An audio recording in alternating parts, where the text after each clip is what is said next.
বিসমিল্লাহির রহমানির রহিম।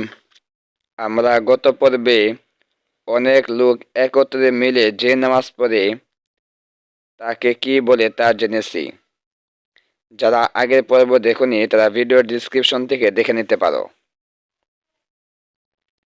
सवाल, अकेले नमाज पढ़ने वाले को क्या कहते हैं? প্রশ্ন, একা নামাজ আদায়কারীকে কি বলা হয়?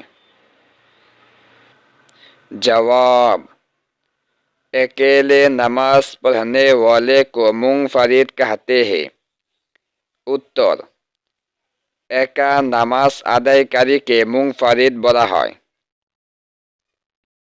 सवाल, प्रश्न, जो मकान खास नमाज पढ़ने के लिए बनाया जाता है, যে ঘর বিশেষভাবে নামাজ পড়ার জন্য তৈরি করা হয়, और उसमें जमात से नमाज होती है, এবং তাতে জামাতের সাথে নামাজ হয়, उसे क्या कहते हैं?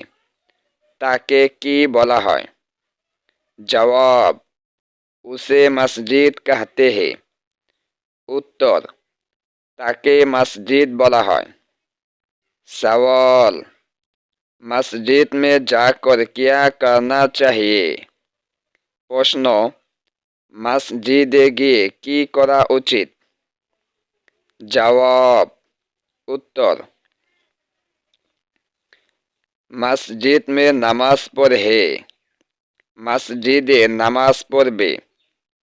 কুরআন শরীফ পড়ে, কুরআন শরীফ তিলাওয়াত করবে।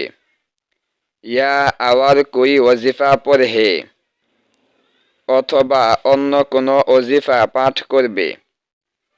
या আদব সে চুপকা বৈঠা রাহে, কিংবা আদবের সাথে নিশ্চুপ বসে থাকবে। मस्जिद में खेलना कूदना সুর মাচানা বুরি বাত হয়, মসজিদে খেলাধুলা হইচই করা অত্যন্ত খারাপ বিষয়। सवाल, नमाज पढ़ने से क्या फायदा होता है? প্রশ্ন, নামাজ পড়ার দ্বারা কি লাভ হয়?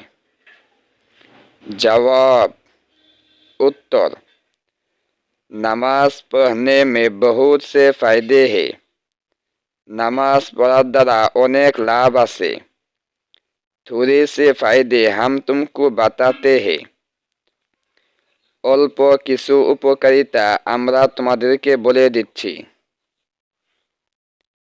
ইনশাআল্লাহ নামাজের উপকারিতা আমরা আগামী পর্বে জানব। ভিডিওটি ভালো লাগলে লাইক, কমেন্ট এবং বন্ধুদের নিকট শেয়ার করতে ভুলবেন না এবং পরবর্তী ভিডিওগুলি দেখতে আমাদের চ্যানেলটি সাবস্ক্রাইব করে বেল আইকন অল প্রেস করে রাখেন।